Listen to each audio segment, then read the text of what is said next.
हरे कृष्णा। आप सभी भक्तों का आज का दिन शुभ और मंगलमय हो। आज दिनांक है 28 दिसंबर, दिन है रविवार और आज पौष मास के शुक्ल पक्ष की अष्टमी और नवमी तिथि है। अष्टमी तिथि आज सुबह 11:59 तक रहेगी। इसके बाद नवमी तिथि प्रारंभ हो जाएगी। आज का ब्रह्मा मुहूर्त सुबह 5:35 से 6:23 तक रहेगा। सूर्योदय सुबह 7:11 पर होगा और सूर्यास्त शाम 5:45 रहेगा। आज का राहुकाल शाम 4:30 से 6 बजे तक रहेगा। अब हर दिन की परंपरा के अनुसार सबसे पहले हम सुनेंगे सीता नित्यनेम की पावन कथा। इसके बाद आप सुनेंगे पौष मास के महात्म्य की कथाएं। यह वही कथा है जिसे माता सीता श्रद्धा और प्रेम से कहा करती थी और प्रभु श्रीराम शांत भाव से सुना करते थे।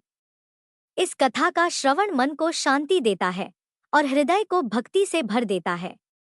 एक दिन श्री राम भगवान को किसी काम के लिए बाहर जाना पड़ा, तो सीता माता कहने लगी कि भगवान मेरा तो 12 वर्ष का नित्यनेम है।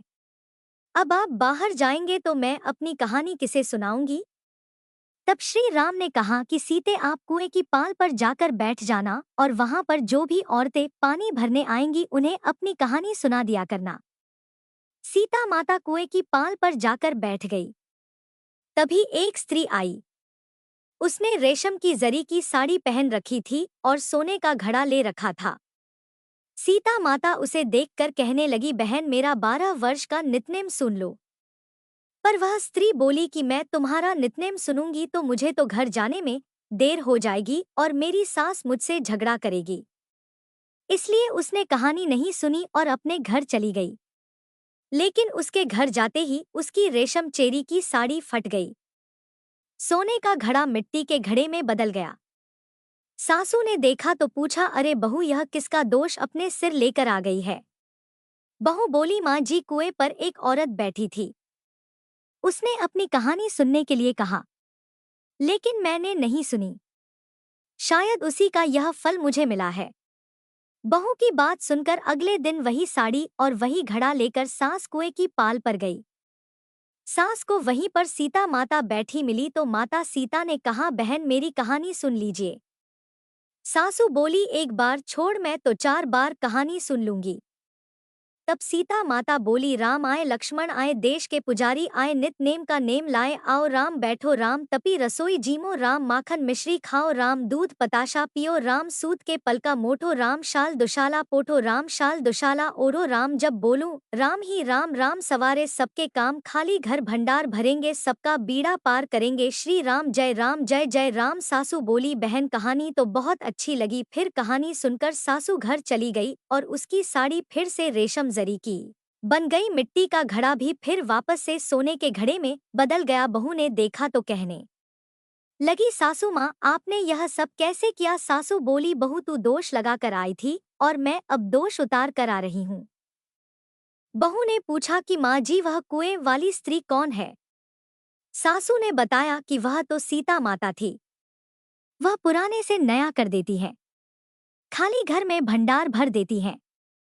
वह लक्ष्मी जी का वास घर में कर देती हैं और मनुष्य की जो भी इच्छा हो उसे पूर्ण कर देती हैं। बहू बोली, माँ जी फिर तो ऐसी कहानी मुझे भी सुना दो।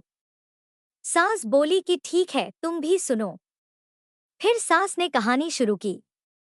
राम आए लक्ष्मण आए देश के पुजारी आए नित नेम का नेम लाए आओ राम बैठो राम तपी रसोई जीमो राम माखन मिश्री खाओ राम दूध बताशा पियो राम सूत के पलका मोठो राम शाल दुशाला पोठो राम शाल दुशाला ओढ़ो राम जब बोलूं राम ही राम राम सवारे सबके काम खाली घर भंडार भरेंगे सबका बेड़ा पार करेंगे बोलो श्री राम जय जय राम। कहानी सुनकर बहू बोली, माँ जी कहानी तो बहुत अच्छी है। सासू ने कहा, ठीक है अब से हम इस कहानी को रोज किया करेंगे। अब सास बहू रोज सवेरे उठती नहाती धोती और पूजा करने के बाद नित्य नेम की सीता माता की कहानी कहती। एक दिन की बात है, उनके यहाँ पड़ोस की एक औरत आई और बोली कि बहन जरा सी आँच तो देना।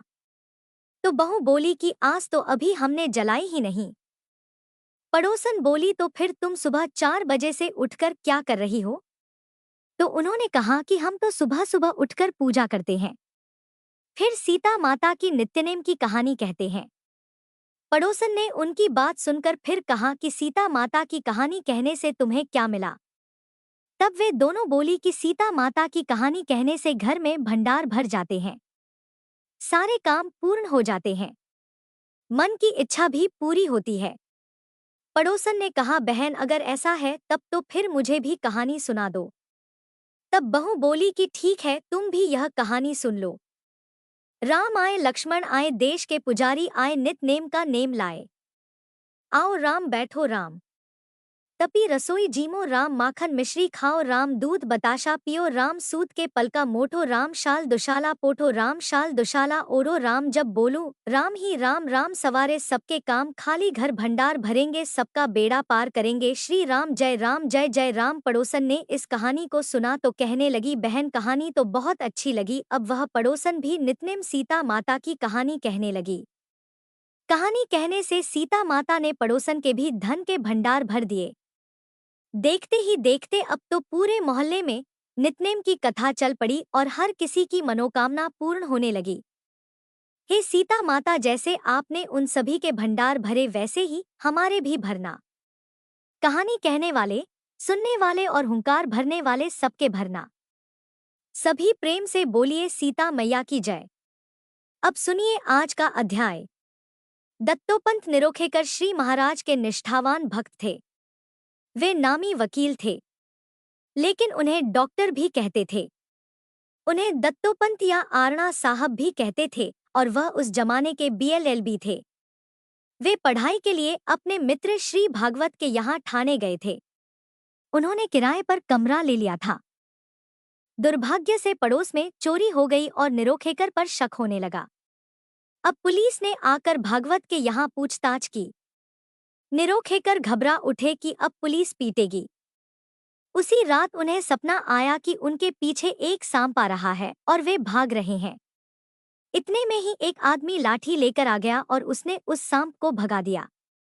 उस आदमी ने सफेद धोती पहनी थी और उसी धोती का आधा हिस्सा शरीर पर भी ओढ़ रखा था। दत्तोपंत आगे चलकर भागवत के साथ श्री महाराज के पास गए। तब उन्होंने देखा कि यह वे ही सांप को खदेड़ने वाले सज्जन हैं। इसके पहले उन्होंने कभी श्री महाराज को देखा तक नहीं था। वे उनसे प्रभावित होकर उनके भक्त बन गए। उन्होंने सन 1902 की रामनवमी को श्री महाराज से अनुग्रह पाया और अपने को निष्ठापूर्वक उनके चरणों में सौंप दिया। एलएलबी बनने पर श्री महाराज की आज्ञा पर मुंबई में उन्होंने एक हाई स्कूल में संस्कृत अध्यापक की नौकरी की। फिर वे उन्हीं के कहने पर नौकरी छोड़कर सेवा के लिए श्री महाराज के आश्रय में आ गए। श्री महाराज के कठोर अनुशासन में गुरु सेवा कैसे बनेगी? दृढ़ निष्ठा कोई खेल हंसी की बात तो नहीं है। इस चिंता में एक रात दत्तोपंत को सपने में एक साधु ने उपदेश दिया कि गुरु सेवा तो बड़ी कठिन बात है। सांप जब बिल में प्रवेश करता है तब हम उसे पकड़ने के लिए खींचने लगते हैं। तब उसकी पूंछ टूट जाएगी लेकिन वह बाहर नहीं निकलेगा। मन की इतनी दृढ़ता हो तभी गुरु सेवा होगी। दत्तोपंत श्री महाराज की सेवा में आ गए। उनके जिम में बाजार का काम था। श्री महाराज खरीद में कोई ना कोई कमी निकालकर इतना फटकारते थे कि रुला तक देते थे। लेकिन दत्तोपंत अपनी निष्ठा के कारण गुरु के प्यारे बन गए। श्री महाराज ने ही 1908 में उनका विवाह और गर्भाधान संस्कार किया। दत्तोपंत की जिम्मेदारियां बढ़ गई। कोई नौकरी आमदनी थी नहीं। अब भविष्य की चिंता दिन रात सता रही थी। इस कारण उनका मन बेचैन था। मन में विचार आया कि सब कुछ छोड़कर भाग जाऊं। रात में सपने में उन्होंने देखा कि वे तुलसी बाग के राम मंदिर में गए हैं और वहां राम जी के सामने स्वयं श्री महाराज खड़े हैं। दूसरे दिन वे श्री महाराज की आज्ञा पाकर श्री राम जी के दर्शन के लिए जाने लगे। दत्तोपंत रात में बीड़ा कूट कर महाराज को देते थे। एक दिन मन में विचार आया कि श्री संत एकनाथ महाराज अपने गुरु श्री जनार्दन स्वामी को बीड़ा कूट कर देते थे तो पीक दाने ही पी लेते थे। मेरा इतना अधिकार तो नहीं है, लेकिन श्री महाराज अपने मूंग का बीड़ा दे देंगे तो मैं खा लूंगा। निरोखे करके मन की बात श्री महाराज ताड़ गए। वे बोले, कहाँ एकनाथ और कहाँ तुम करने के बिना कथनी व्यर्थ है। श्री महाराज देर में जागकर दोपहर में कोई 11 बजे बैठक में आ जाते थे। तब उनके सामने पूजा से बचे हुए फूल रखे जाते थे। वे उन फूलों की माला बनाकर किसी तस्वीर को पहनाने को बता देते थे। एक दिन पूजा के बाद फूल ही नहीं बचे, तो श्री महाराज ने निरोखेकर को बताया कि जाओ कनेरी के फूल लेकर आओ। वे गए, लेकिन वहां कोई फूल उन्हें नहीं मिला। तो आकर उन्होंने बताया कि मैं तो गया था, लेकिन अब तो वहां पर कोई फूल ही नहीं है। अब उन्होंने दोबारा से कहा कि जैसा बताया है वैसा करो। आखिरकार दत्तोपंत एक बार फिर वहां गए तो वहां तो ढेरों फूल मिल गए। तब वे धोती में भरकर बहुत सारे फूल लेकर आए। श्री महाराज बोले, क्यों फूल थे या नहीं, अब कहाँ से आए? ऐसा ही होता है, जब भगवान देगा तब इतना देगा कि तुम ले भी नहीं सकोगे। फिर आगे चलकर दत्तोपंत निरोखेकर पुलिस प्रोसिक्टर बन गए। भगवान ने उन्हें भरपूर दे दिया। एक बार दत्तोपंत को मलेरिया हो गया और बुखार बहुत दिनों तक चलता रहा। बहुत कमजोरी हो गई थी। ऐसे में रामनवमी के लिए कुछ लोगों के साथ वे पुणे आने लगे। बीच में देहू जाने का सोचा, लेकिन दत्तोपंत को बुखार चढ़ गया। उन्होंने साथियों को आगे भेज दिया और खुद श्री संत तुकाराम महाराज के निर्वाण स्थान में आ बैठे। तबीयत बिगड़ गई। उन्हें लगने लगा कि अब तो मैं मर रहा हूं। इतने में ही आवाज आई कि मरोगे नहीं, कर्म भोग भोग रहे हो। और यह सद्गुरु की ही आवाज थी, क्योंकि आसपास तो दूर दूर तक कोई नहीं था। गुरु निष्ठा दृढ़ हो तो भी गुरु कृपा का छत्र आश्वस्त बनता है। दत्तोपंत निरोखेकर ने अपने 2 भतीजों का जनेऊ संस्कार श्री संत ज्ञानेश्वर समाधि स्थान आलंदी में कराया। वे वहां के एक पुरोहित के यहाँ उतरे, लेकिन 2 दिन में उस पुरोहित ने एकादशी के कारण उन्हें आलंदी के श्री नरसिंह सरस्वती यानी श्री स्वामी समर्थ के शिष्य के मंदिर के सामने वाली धर्मशाला में रख दिया। दत्तोपंत ने श्री नरसिंह सरस्वती से मन ही मन प्रार्थना की कि अब तक हम श्री ज्ञानेश्वर महाराज के आश्रय में थे, अब आपके आश्रय में आ गए हैं। और दूसरे ही दिन उनकी 2-3 साल की लड़की को बहुत तेज बुखार चढ़ गया। डॉक्टर ने कह दिया बुखार क्या है समझ में नहीं आता, और दत्तोपंत को भी जोरों का बुखार आ गया। उसी बेहोशी में उन्हें सुनाई दिया कि आलंदी में दूसरे किसी का अधिकार नहीं। सुनते ही अपनी गलती जानकर वे ज्ञानेश्वर के मंदिर गए और पूजा करके उन्होंने सच्चे मन से क्षमा याचना की। बस उनका और उनकी बेटी का बुखार 5 मिनट में उतर गया। सद्गुरु ने दत्तोपंत की गलती को सुधार दिया।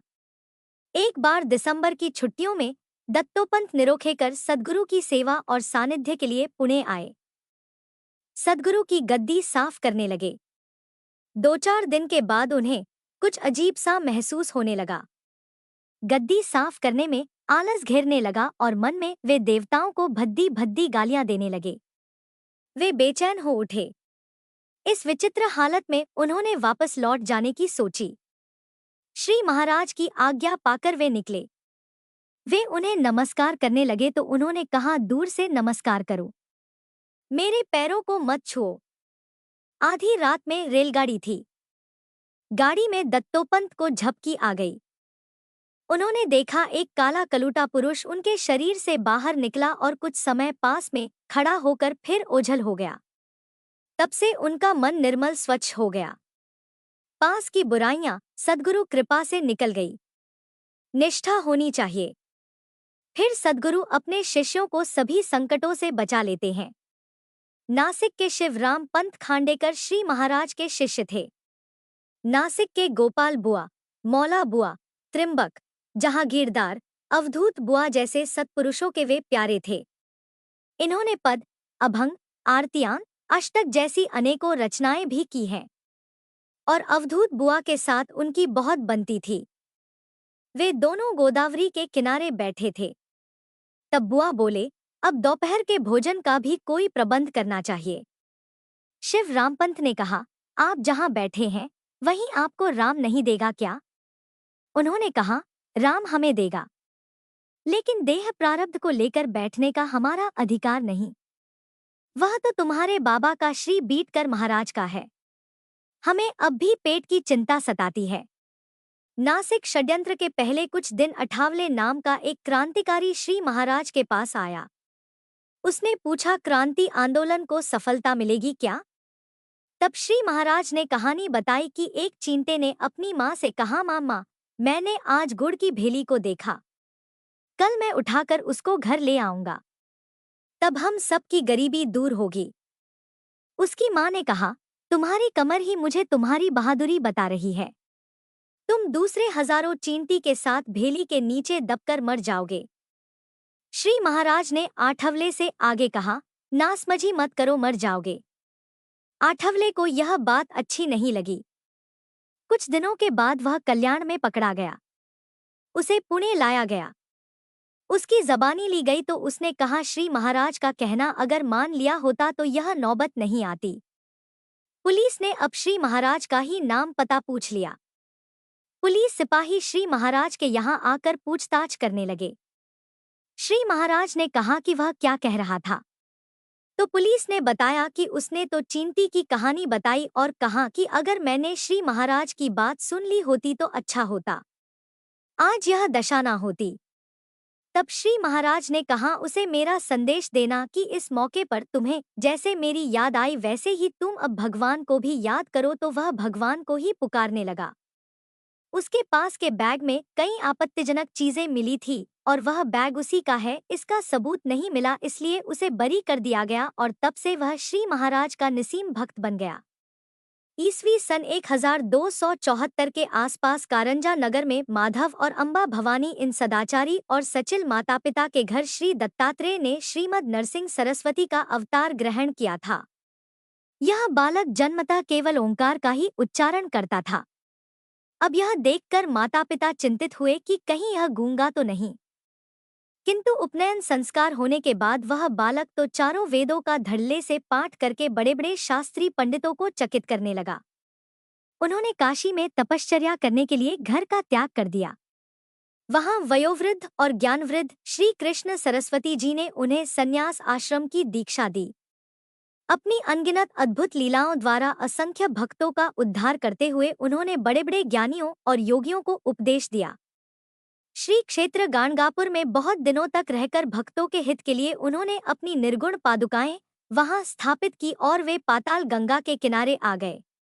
उन्होंने अपने शिष्यों को एक पुष्पासन बनाने की आज्ञा दी। उस आसन पर विराजमान होकर श्रीमन नरसिंह सरस्वती जी धारा की उल्टी दिशा में नदी के उद्गम की ओर कदली वन में चले। फिर उन्होंने कदली वन में कोई लगभग 150 वर्ष तक तपस्या की।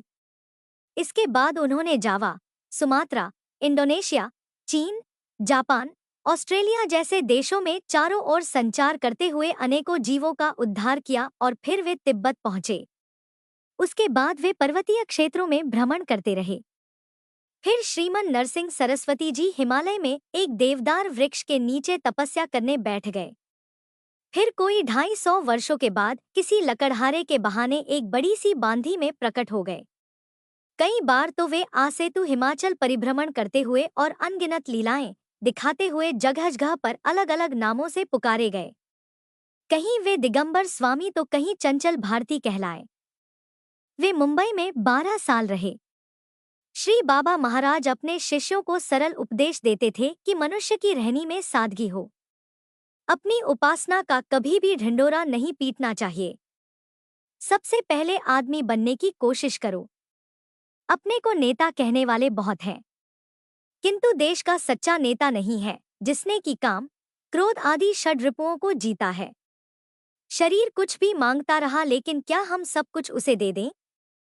तत्कालीन संत पुरुषों के मन में श्री बाबा महाराज के प्रति अति आदर था।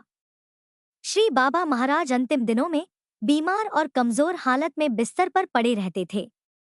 वे हिलडुल नहीं सकते थे, इसलिए सद्गुरु के मठ में नहीं जा सकते थे। एक दिन श्री बीटकर महाराज की पुण्यतिथि की पालकी का जुलूस धुमाल बिल्डिंग से होकर गुजरने लगा। श्री बाबा महाराज एकदम उठकर दौड़े और उन्होंने पालकी के दर्शन किए। उनकी आंखों से आंसू टपकने लगे। उन्होंने कांपते हाथों से प्रणाम किया।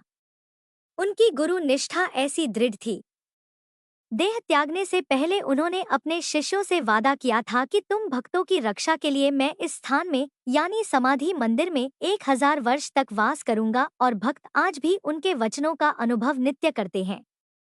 आइए अब कथा को समाप्त करने से पहले श्री बीचकर महाराज जी के कुछ विचारों को सुनते हैं। श्री महाराज जी कहते थे कि घर में अगर एक भाई कमाने वाला हो और दूसरा बेकार हो तो मन इतना उदार नहीं होता कि मेरे श्रम में और मेरे पैसे में दूसरा भाई हिस्सेदार हो। तब उनकी पत्नियों में छोटे बड़ेपन की भावना घर करने लगती है। ननद भावजाओं में नहीं बनती, सास बहू की नहीं बनती। इसका कारण होता है परिवार के मुखिया का छोटा मन। वह ध्यान ना दे तो चुगलियां शुरू हो जाती है। उनमें भरोसा करने पर परिवार की इमारत ढह जाती है। खानपान को लेकर या कपड़ों को लेकर परिवार में मनमुटाव पैदा होता है। काम करने से कोई चीज नहीं जाता और काम ना करने से बढ़ जाता है। कोई थोड़ा सा ज्यादा खा ले या अच्छे कपड़े पहने तो मन को बेचैन बनाने वाली शद्र और छोटी बुद्धि क्यों रखें। भाग्य से जो मिला है उसी में आनंद उठाएं। मन की क्षुद्रता, छोटापन, कुत्सिता और असहिष्णुता इन अवगुणों से ही तो पाप बढ़ जाते हैं। आप इष्ट और आश्रित लोगों के असंतोष से हमारी अपनी तरक्की में बाधा आती है। इसलिए यह बातें आग की तरह जलाकर भस्म कर देने वाली मानकर उन सब से डरना चाहिए। आपस की फूट की जड़ अत्यंत लोभ, मत्सर और अहंकार में होती है। मैं बड़ा हूँ ऐसा अहंकार मत रखिए। अपनी आमदनी का एक छोटा हिस्सा अगर दूसरे भाई को मिले तो उसके लिए चकचक मत कीजिए। मन इतना उदार और ऐसा उदार बनाइए कि वह किसी चोर ने तो नहीं लूटा, आखिर गया तो अपने ही भाई के पास है। अपना पलड़ा हल्का हो रहा है इसलिए दूसरे के पलड़े से निकाल मत लीजिए। और घर के झगड़ों में कभी बिचौलिए को मत लेकर आइए या कोर्ट कचहरी मत कीजिए। अरे उसमें अपमान ही तो आघात आता है। थोड़ी सी हानि सहकर बड़पन पाइए। अपने लोगों की हाय पकड़ने से जितना नुकसान होता है उतना नुकसान तो दुश्मन की तलवार भी नहीं कर सकती। तो यह वचन थे और ऐसे विचार थे श्री बीटकर महाराज जी के। आज की कथा के साथ ही बीटकर महाराज जी का यह प्रसंग यहीं पर समाप्त होता है। आपको यह कथाएं कैसी लगी जरूर बताइएगा। अब सुनिए लपसी और तपसी की कहानी। एक बार एक लपसी था, एक तपसी था। तपसी हमेशा भगवान की तपस्या में लीन रहता था। लपसी रोजाना 1.25 शेर की लापसी बनाकर भगवान को भोग लगाकर जीम लेता था। एक दिन वे दोनों आपस में झगड़ा करने लगे। तप्स बोला, मैं रोज भगवान की तपस्या करता हूँ, इसलिए मैं बड़ा हूँ। लप्स बोला, मैं रोज भगवान को 1.25 शेर लापसी का भोग लगाता हूँ, इसलिए मैं बड़ा हूँ। नारद जी वहां से गुजर रहे थे। दोनों को झगड़ा करता देख उनसे पूछा कि तुम दोनों झगड़ा क्यों कर रहे हो। तब लपसी ने खुद को बड़ा होने का कारण बताया और तप्स ने भी खुद को बड़ा होने का कारण नारद जी को बताया। सुनकर नारद जी बोले, तुम्हारा फैसला तो मैं कर दूंगा। दूसरे दिन लपसी और तपसी स्नान कर अपनी रोज की भक्ति करने आए तो नारद जी ने छुपकर 1.25 करोड़ की एक एक अंगूठी उन दोनों के आगे रख दी। तपसी की नजर जब अंगूठी पर पड़ी तो उसने चुपचाप अंगूठी उठाकर अपने नीचे दबा ली। उधर लपसी की नजर भी अंगूठी पर पड़ी लेकिन उसने ध्यान नहीं दिया और भगवान को भोग लगाकर लापसी खाने लगा। नारद जी जब सामने आए तो दोनों ने पूछा, बताइए नारद जी हम दोनों में से कौन बड़ा है। तब नारद जी ने तप्स से खड़ा होने को कहा। वह खड़ा हुआ तो उसके नीचे दबी हुई अंगूठी दिखाई पड़ी। नारद जी ने तप्स से कहा, तपस्या करने के बाद भी तुम्हारी चोरी करने की आदत नहीं गई, इसलिए लपसी बड़ा है और तुम्हें तुम्हारी तपस्या का भी कोई फल नहीं मिलेगा। तब तपसी शर्मिंदा होकर क्षमा मांगने लगा। उसने नारद जी से पूछा, नारद जी मेरी तपस्या का फल फिर मुझे कैसे मिलेगा। तब देवर्षि नारद जी ने बताया, अगर कोई गाय और कुत्ते की रोटी नहीं बनाएगा तो फल तुझे मिलेगा। अगर कोई ब्राह्मण को जमाकर दक्षिणा नहीं देगा तो फल तुझे मिलेगा। अगर कोई साड़ी के साथ ब्लाउज नहीं देगा तो फल तुझे मिलेगा। अगर कोई दिए से दिया जलाएगा तो फल तुझे मिलेगा। अगर कोई सारी कहानी सुने लेकिन तुम्हारी कहानी ना सुने तो फल तुझे मिलेगा। उसी दिन से हर व्रत कथा और कहानी के साथ लपसी तपसी की कहानी भी सुनी और कही जाती है। इस पावन कथा का श्रवण करने के लिए आपका धन्यवाद। प्रभु की कृपा आप सभी पर बनी रहे। अगली कथा में फिर मुलाकात होगी।